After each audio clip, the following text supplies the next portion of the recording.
All right, everybody. Thanks for tuning in. For my institutional clients, just let me know. We could talk tomorrow or over the next couple of days about your positioning. But anyway, um, wow, this market has been incredible. I don't really remember a time like this. I'm not saying it didn't happen. Maybe my memory just doesn't work so well. But this is insanity going on in these AI stocks in the quote unquote Magnificent Seven. Now, this is totally characteristic of a bubble. When people that don't typically trade or talk about or invest in stocks are talking about the Magnificent Seven, which is so, in my opinion, dumb. But it's not dumb because you know what? These are where we can make money. But what happens? People want to invest. Everyone wants to invest. People don't usually invest. They put their money in. Eventually the market runs out of buyers. And once it runs out of buyers, it really can't go any higher. You need buyers to push the price higher. But here's the thing. Bubbles can go on for a long time. Months, weeks, whatever. If you're just go along for the ride, don't question it. Well, I don't know about that, but just go along for the ride and don't overthink it. This happens. Think about the cannabis stocks about 5 years ago. These companies that made no money, the shares were like $200-300 a share. Now a lot of them are literally penny stocks. So the question is not why are they penny stocks now. The question is why did they get so high back then? And it's because of psychology. But bubbles don't go on forever, so you go along for the ride, but make sure you pay attention. And, check back here at Stock Market Jobber, because this is the type of stuff we look at every day. I mean, this is what we do. When that reversal happens, we'll know because we're going to be looking at it. We look at the markets every day, and when we see stuff start to reverse, we'll know. Okay? It's not a secret. It's not Einstein. It's not genius. It's just knowing what to look at. Alrighty, so let's get into this here. Oh man, you guys hear my guinea pig, Dr. Puffelstein? What's up, Dr. Puffelstein? You want to do some trading? Man, anyway. All right, so here are sectors, 11 sectors in the market. Different ones are in the driver's seat at different times. I think right now, undeniably, it's the tech sector, and not only is it the tech sector, it's an industry within the tech sector, and that is, guess what? Semiconductors and AI stocks. So over the last like month or two, whatever, a month to about a month and a half ago, the financials were in the driver's seat. And that gave us some really good insight into which way the broader market was going to go. And the healthcare sector, too, ran into this resistance that's been important for like 5 years. But right now, technology, we got to watch the semiconductors. Here's the S&P trading at an all-time high, overbought. Well, I'm not getting that like transition thing. All right, important to watch here because this can be a bearish for the market. Here are our bonds. This is just a bond ETF that we track over here. Stock Market Jobber at the Benzina Trading School.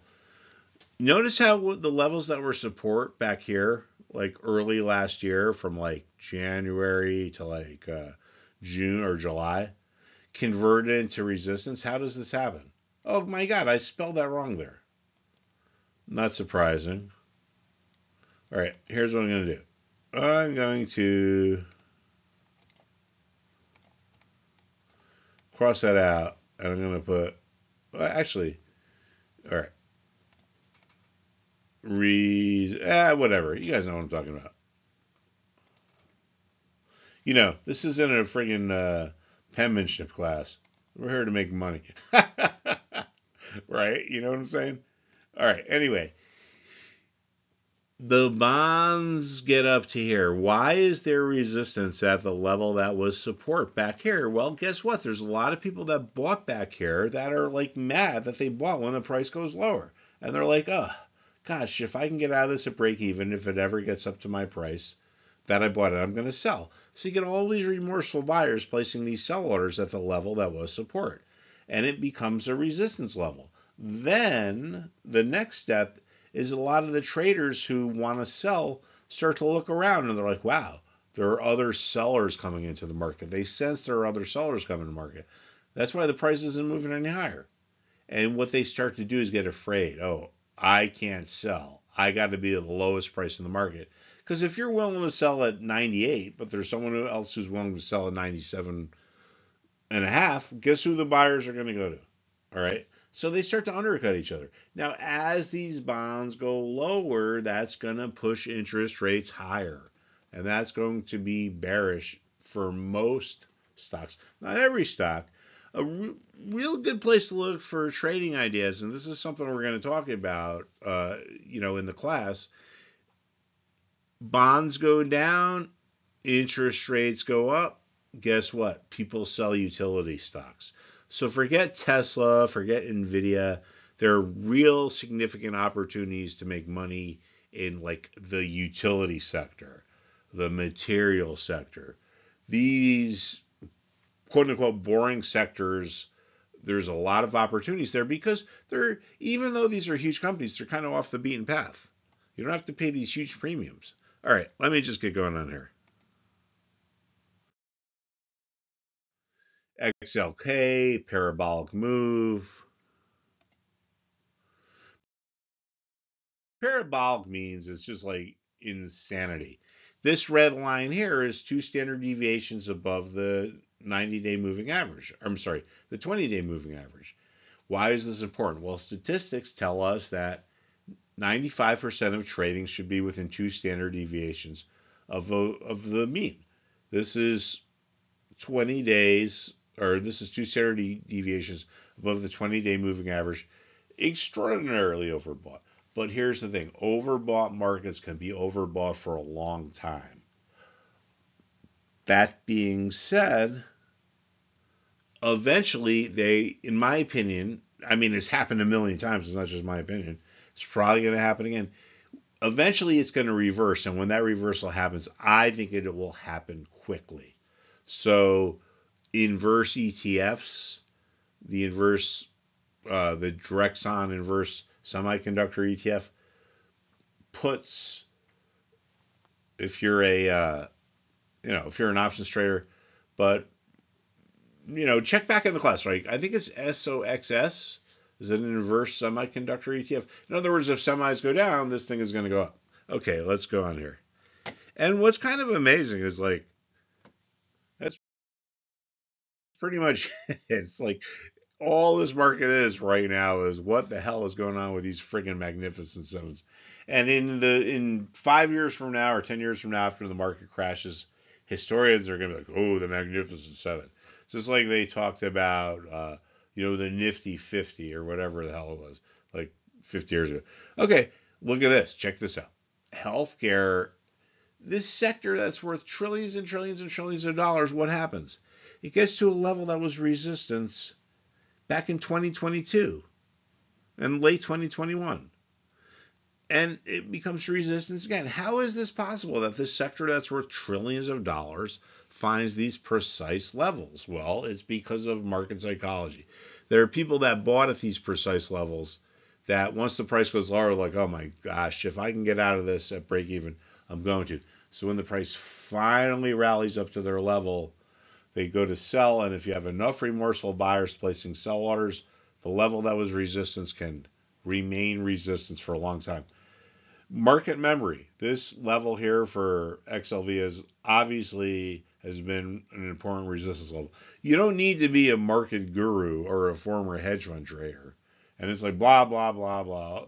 Former hedge fund trader this, former hedge fund trader that. As someone who really was a former hedge fund trader, let me tell you, it's not that big of a deal. Okay?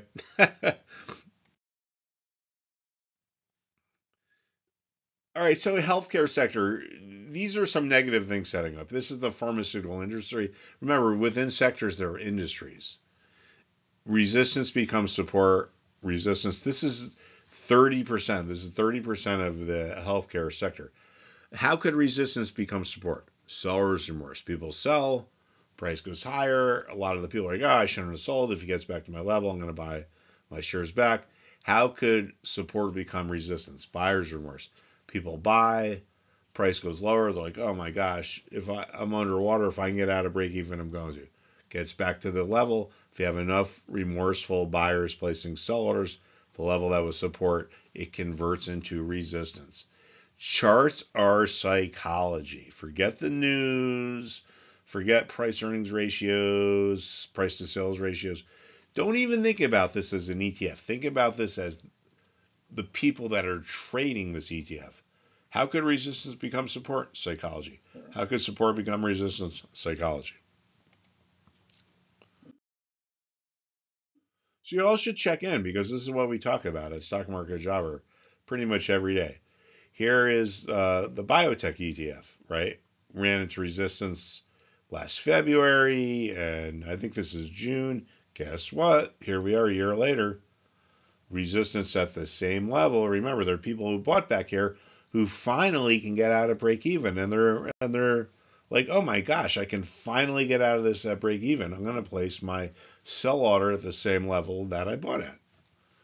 You can see this in a chart of almost anything.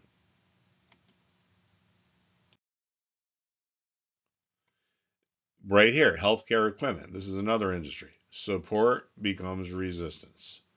People bought, they become remorseful, they try to get out at break even. If there's enough remorseful buyers placing sell orders, the level turns into resistance.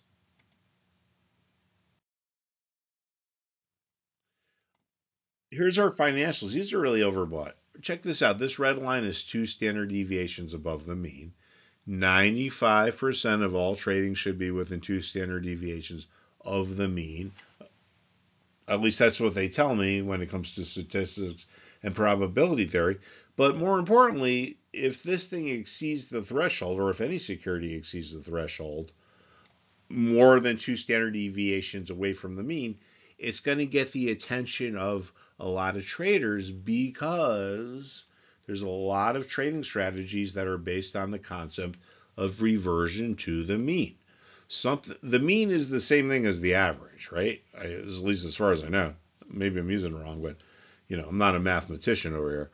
But things revert to the average. Things revert to the mean, whether it's stocks or anything else. It's called an average for a reason.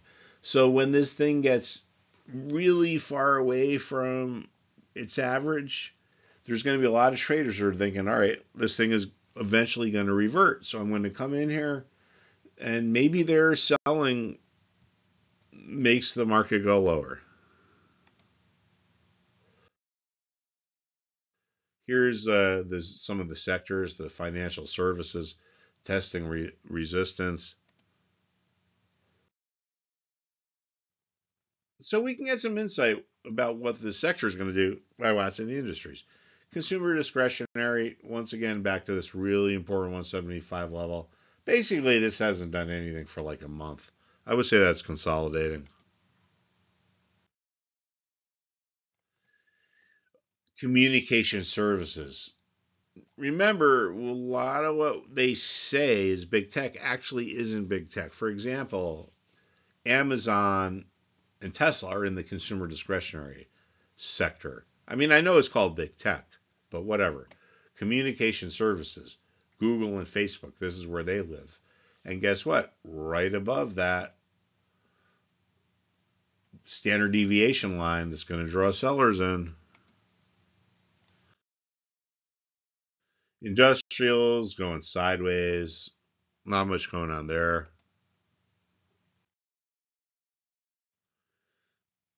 Consumer staples, clear resistance. How is it possible that resistance became resistance again? Well, there's people who have bought back here underwater, finally gets back to the level. They're like, man, I can get out of this finally at break even. I'm going to place a sell order at the level I bought at. If you got enough remorseful buyers, what was resistance going to become resistance again.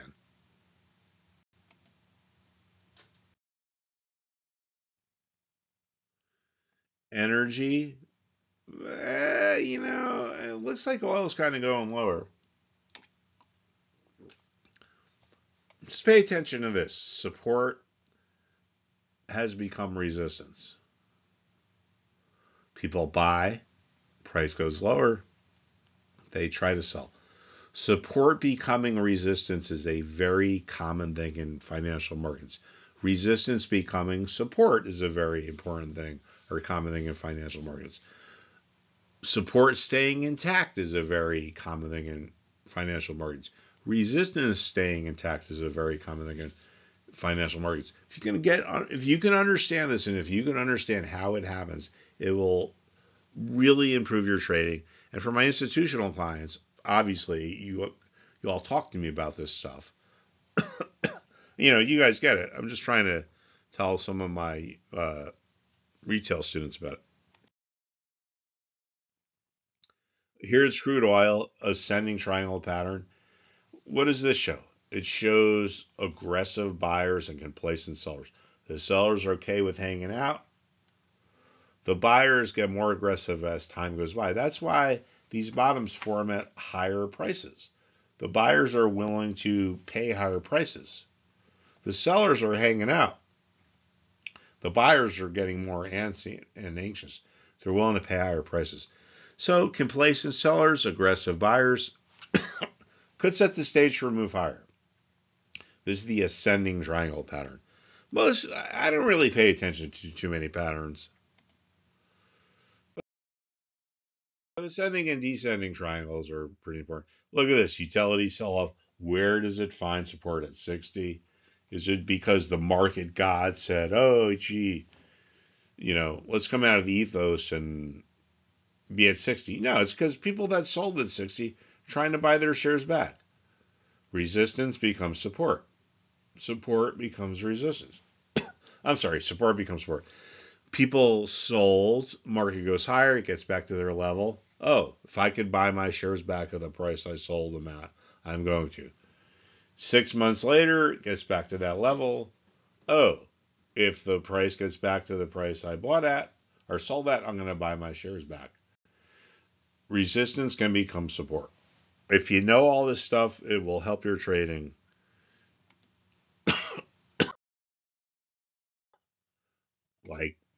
Significantly. A lot of us in the class here are in this short trade here. Materials. Everyone was talking about Tesla, Nvidia, blah, blah, blah, blah. I know some of our students here have made some pretty nice profits in the materials sector. Who the hell cares? Tesla, Nvidia.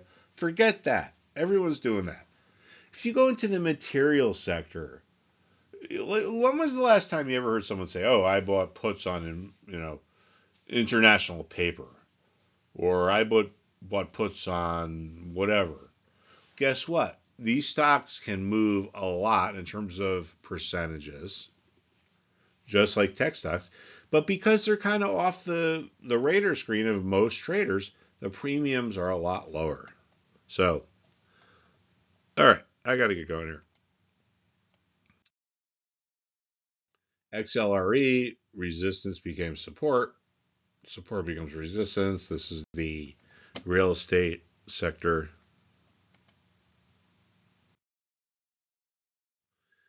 Check this out. I love this chart. The S&P from 1871 to 1933. Look at this. Resistance became resistance. Resistance turned into support. Support became support in 1898. Became support again after the market crashed. So, guess what?